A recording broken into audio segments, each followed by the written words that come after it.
You assholes!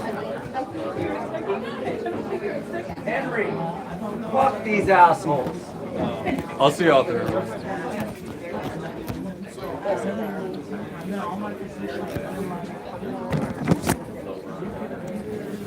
Oh.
Are they doing a late city council comment again around 12 o'clock? You know, you saw they posted a special. Right. There's like one presentation. Yeah. So 11:30ish. All right. But that special has the RSOs. And the RSOs, so I know they're all going to show up. Yeah. Are they going to stick around for the whole fucking meeting? I'm sure someone's going to call me, but they're going to talk to you. No, you're absolutely right, Gary. Yeah. All right. You know, I did see an item. There's no rules on ex parte Communications. Yeah. For the record. Yeah. I was like, oh, I thought that was like already in place. Yeah. Or it should be.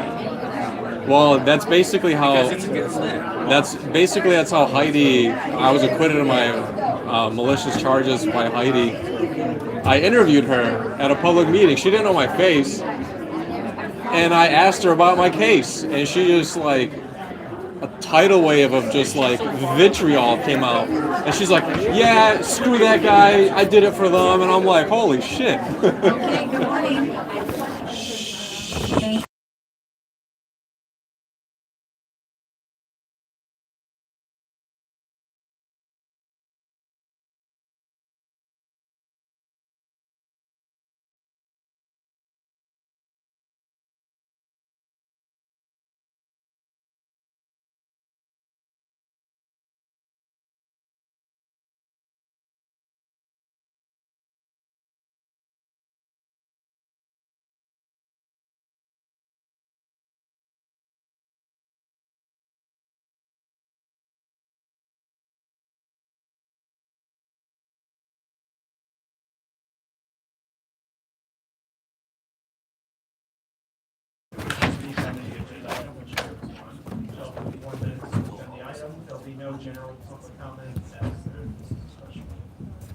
Thank you so much. And Mr. Blumenfield, for the record, has joined our meeting. Thank you. And now we will go ahead and commence with public comment, beginning with Abigail Rutosva, Alejandra Guerrero, Bricia Gutierrez, Daniel Buswani.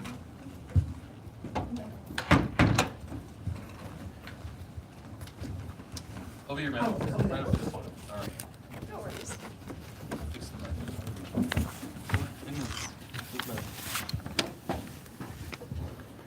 Hi there. Hello? I'm gonna put this on the- Okay, well, good There we morning, go. everyone. Can you start our minute, please? Correct, thank you. Thank you so much. Hi, everyone. My name is Alejandra Guerrero, and I'm a constituent here in the city of Los Angeles. I've come to this conversation not only as someone who works and is active in this space, but as someone with lived experience in the foster care system. I know firsthand what it's like to be a young person disconnected from school and work. I now serve on the Youth Advisory Council that's deeply passionate about improving the education and workforce systems for young people who are system impacted, and that is the lens that I bring today. I've also been working with the Alliance for Children's Rights for the past year, and I would have never been able to have found that position if it wasn't for the many programs that were able to support me as I grew into a successful young person, helping me pursue a bachelor's degree and feeling my passion to give back to my community. These opportunities matter. The decisions being made now will shape the future young people have, and making sure that young people have the same chances that I did is extremely important. I urge you all to take a step back today and engage with the voices of the community, especially young people's voices will be most affected in your decision making. Thank you.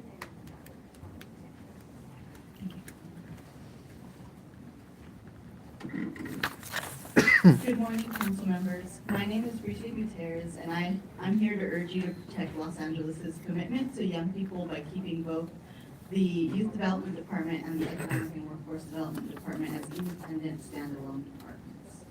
We need departments with dedicated leadership, leaders who wake up every day thinking about how to bring more opportunities to our youth and workers.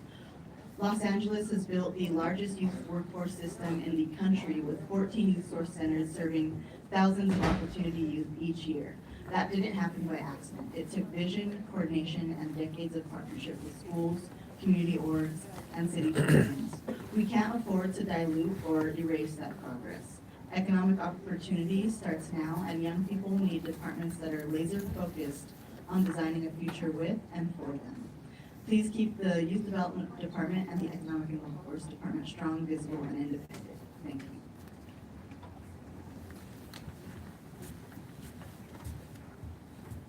Good morning. My name is Abigail Henderson. I'm here with the Opportunity Youth Collaborative. I standing before you with a foster youth with 11 years in foster care system and now a transitioning youth entering the workforce at age 22.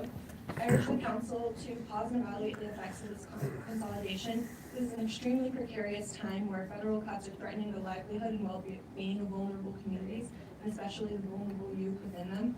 Youth deserve to be invested in, and the time to do so is now. Cutting employers and funding is taking away from the rightful opportunities youth deserve.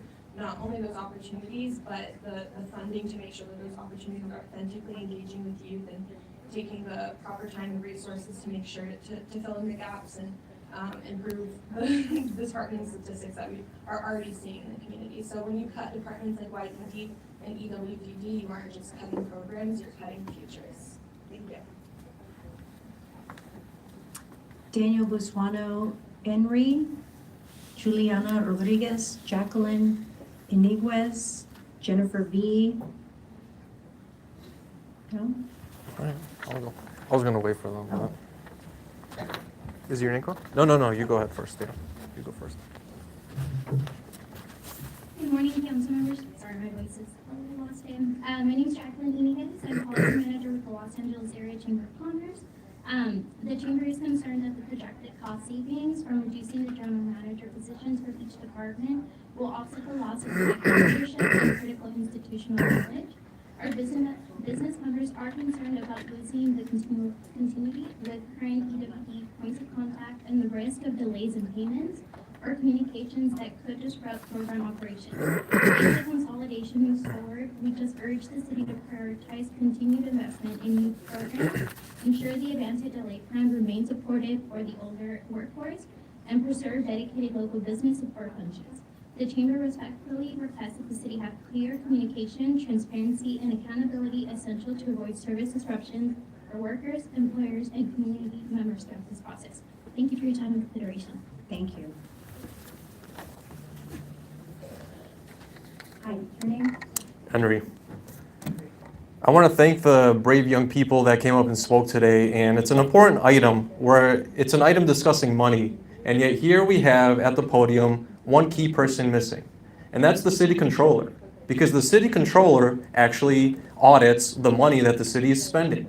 How can you have a item discussing big ticket money budget related tasks and you don't even have a representative from the city controller's office? How can you guarantee that fraud, waste, and abuse is properly being held to account? There's a proper oversight body where, first of all, it's not even enshrined in the city charter, and the CAO doesn't even hold a CPA license. He's not a money guy. Can you stick to the item, please? That is relevant, and I'm making an analogy here. You're trying to cut out services for these people, and on the record, Kenneth Mejia has talked about these same programs in the CAO's office not being compliant and helping them with audits. Why is Kenneth Mejia not here to talk about this? Thank you. Lori Collier and Sherry Bradford. And if there was anyone else whose name I didn't call that you wanted to offer public comment, please feel free to come up and introduce yourselves. Hi. Your name, please? Good morning. My name is Lori Collier. I'm with the Alliance for Children's Rights, and this is my third time speaking on this issue, so I'll be direct. We're talking about consolidation as if it's automatically an improvement, but we still have no evidence from Los Angeles or any other comparable city that separating economic and workforce development will produce better outcomes. What we do know is that when workforce is pulled away from employers and industry, systems weaken. Cities like Chicago, San Diego, and Detroit tried this and ended up with a fragmented system, weaker employer pipelines, and costly reversals. Nothing presented suggests Los Angeles would avoid these same pitfalls. And this matters even more now with the Olympics, World Cup, and major infrastructure jobs coming. This is the moment to strengthen alignment, not risk disruption. Collaboration with social services is essential, and EWDD already works deeply with county agencies. Employment and housing absolutely belong together, but through collaboration, not through consolidation. Thank you. Thank you. Anyone else? No? Okay, that concludes public comment. Thank you all so much. And Mr. Litt, if you would